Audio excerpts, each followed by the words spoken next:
Avec ce mouvement imprimé sur cet engin de Cisco SA, le président de la République, Félix-Antoine Tshisekedi Tshilombo, vient de donner le go aux travaux de construction des routes périphériques de Kinshasa à travers les rocades sud-est et sud-ouest ce samedi 22 juin 2024.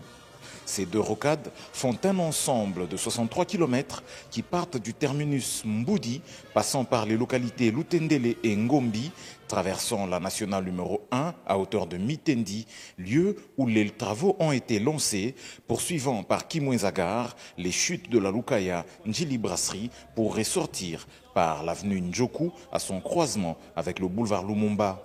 Le mot de bienvenue à cette cérémonie a été dit par le gouverneur de la ville, Daniel Bumba Lubaki. Il a notamment remercié le chef de l'État pour son souci permanent de doter le pays des infrastructures modernes utiles à son développement. Le directeur général de l'Agence congolaise des grands travaux, l'ingénieur Nico Nzaou, a présenté le projet avec toute son utilité dans la fluidification du trafic dans la ville de Kinshasa. Ces rocades ont pour objet de doter la ville de Kinshasa d'une ceinture de 360 degrés composée de 4 rocades, dont les 2 qui nous réunissent en ce jour. Ces travaux consistent à la réalisation des ouvrages ci-dessous pour une durée de 2 ans et demi compte tenu des expropriations.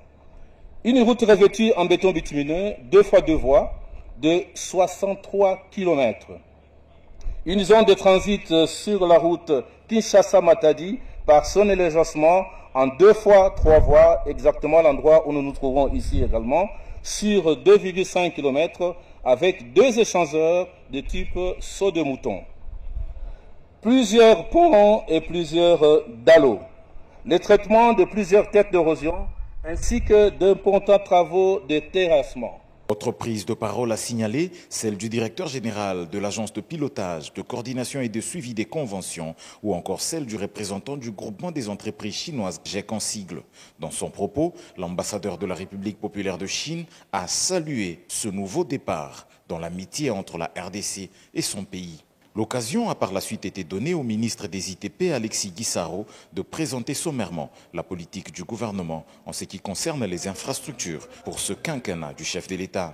Excellence, Monsieur le Président de la République, chef de l'État, dans la gestion de ces avantages retrouvés grâce à ce rééquilibrage dans la Convention de collaboration RDC-Chine, le gouvernement de la République a décidé d'allouer au bénéfice du secteur des infrastructures un financement certain et conséquent aux différents projets routiers structurants, parmi lesquels celui qui nous réunit ce jour, à savoir la construction de cette route périphérique de la ville de Kinshasa, qui participera à n'en point douter à fluidifier le trafic autoroutier dans la capitale.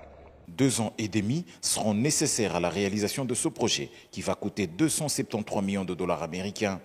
Ce lancement du projet de construction des routes périphériques de Kinshasa annonce une série d'autres lancements des travaux, notamment sur la nationale numéro 1 pour boucler le tronçon Mwenedi-Tunguba ou encore les travaux de la route Kananga-Kalambambouji, désormais couverts par le financement du programme sino-congolais.